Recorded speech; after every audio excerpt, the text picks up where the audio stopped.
मित्रांनो, पार्टी करायची आहे तर मग चला ना, सोलापूर बरोबरच विजापुरात प्रसिद्ध असलेल्या चाचा मच्छी ढाब्यावर.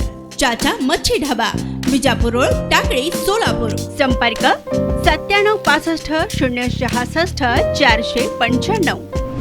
जिल्हा परिषद सदस्य होण्यासाठी फुलजयंती गटात 3 वर्षापासून तयारी केलेले उद्योजक हनुमान दुधाळ यांनी जिल्हा परिषद निवडणुकीच्या पार्श्वभूमीवर आज आमदार समाधान अवतडे यांच्या नेतृत्वाखाली भारतीय जनता पार्टीत प्रवेश केलाय. यावेळी उपनगराध्यक्ष प्राध्यापक एताळा भगत, तालुकाध्यक्ष अंबादास कुलकर्णी, उद्योगपती कामानंद हेगडे, माजी उपसभापती शिवाजी पटाप, काशीनाथ पाटील, नंदू जाधव, नागेश मासाळ, बंडू शेनवे, विकास दुधाळ आदींसह भाजप कार्यकर्ते उपस्थित होते. उद्योजक हनुमंत दुधाळ यांनी जिल्हा परिषद सदस्य होण्यासाठी गेल्या 3 वर्षापासून फुलजयंती जिल्हा परिषद गटात तयारी केली. यासाठी त्यांनी गटातील अनेक सामाजिक, शैक्षणिक आणि राजकीय उपक्रमाला मदत केली. याशिवाय धार्मिक उपक्रमात देखील सहभाग नोंदवत त्यांनी सहकार्य करण्याची भूमिका मरवाडेत सामाजिक काम करणाऱ्या एका सामाजिक कार्यकर्त्यांच्या नेतृत्वाखाली केली. त्यामुळे तेच त्यांचे राजकीय सल्लागार होते. अशा परिस्थितीत त्यांनी हे सामाजिक काम करताना कोणत्याही पक्षाबाबतची भूमिका स्पष्ट केली नव्हती. त्यामुळे त्यांच्या विरोधात माजी सभापती प्रदीप खांडेकर हे लढतील अशी शक्यता होती. त्यामुळे या गटातील लढत ही अतिशय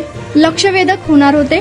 अशा परिस्थितीत माजी सभापती प्रदीप खांडेकर यांनी भोसे गटातून निवडणूक लढवण्याचा इरादा स्पष्ट केल्यामुळे त्यांच्यासाठी हा गट तूर्त दुधाळ यांच्यासाठी मोकळा. त्यामुळे त्यांना या मतदारसंघात काहींनी आघाडीकडून लढावे असा सल्ला दिला.